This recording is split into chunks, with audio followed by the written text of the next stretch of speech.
BJP नेता गिरीश महाजन के दाऊद इब्राहिम के करीबी सलीम से कनेक्शन। उद्धव बोले हमारे पास हैं सबूत। महाराष्ट्र के पूर्व मुख्यमंत्री उद्धव ठाकरे ने सोमवार को बीजेपी मंत्री गिरीश महाजन और सलीम कुत्ता के बीच संबंध का आरोप लगाया और मामले की विशेष जांच दल एसआईटी से जांच की मांग की। उद्धव ठाकरे ने कहा कि हमारे पास बीजेपी मंत्रियों के बारे में सबूत हैं, तो एसआईटी क्यों नहीं।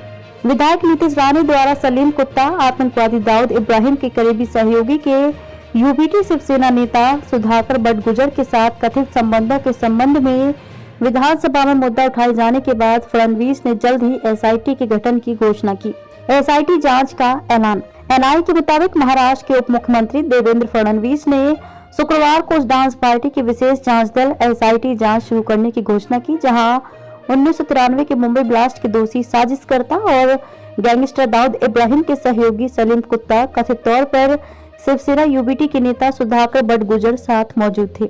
बीजेपी नेता पर लगाए ये आरोप। ठाकरे ने सरकार द्वारा एसआईटी के चयनात्मक उपयोग और मंत्री गिरीश महाजन सहित बीजेपी मंत्रियों के खिलाफ सबूतों पर सवाल उठाया। उन्होंने बीजेपी मंत्री गिरीश महाजन और अंडरवर्ल्ड डॉन दाऊद इब्राहिम के करीबी सलीम कुत्ता के बीच संबंध का आरोप लगाया है। ठाकरे ने कहा कि हमारे पास मंत्री गिरीश महाजन के ऐसे ही कार्यक्रम में नाचने के सबूत हैं। सदन में ये सबूत दिखाने के बाद भी सरकार हमें बोलने नहीं देती। क्या बोले उद्धव ठाकरे। उद्धव ठाकरे ने कहा कि हमारे पास मौजूद सबूतों के आधार पर एक एसआईटी का गठन किया जाना चाहिए। सब कुछ स्पष्ट होना चाहिए।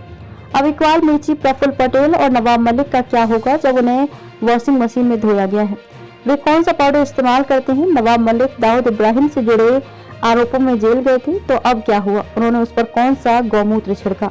मराठा आरक्षण को लेकर कही ये बात। ठाकरे ने मराठा आरक्षण के लिए अपनी पार्टी का समर्थन व्यक्त किया, लेकिन आश्वासन की मांग की है कि यह मौजूदा कोटा को प्रभावित नहीं करेगा। उद्धव ठाकरे ने कहा कि सरकार दूसरों से लिए बिना मराठा आरक्षण कैसे देगी। इसके अलावा अगर मराठों को किसी के आरक्षण को प्रभावित किए बिना आरक्षण मिलता है तो हम सरकार के रुख का समर्थन करेंगे। पीएम मोदी पर साधा निशाना। उन्होंने सूरत डायमंड बोर्स परियोजना को गुजरात में स्थानांतरित करने की भी आलोचना की और इसे मुंबई के हीरा उद्योग को नुकसान पहुंचाने के लिए जिम्मेदार ठहराया। उन्होंने प्रधानमंत्री मोदी की प्राथमिकताओं और मुंबई में रहने वाले गुजरातियों पर प्रभाव पर सवाल उठाया। उन्होंने प्रधानमंत्री मोदी की प्राथमिकताओं पर सवाल उठाते हुए कहा, अगर गुजरात मजबूत हो जाएगा तो क्या देश मजबूत हो जाएगा? क्या वह अभी भी गुजरात के मुख्यमंत्री हैं?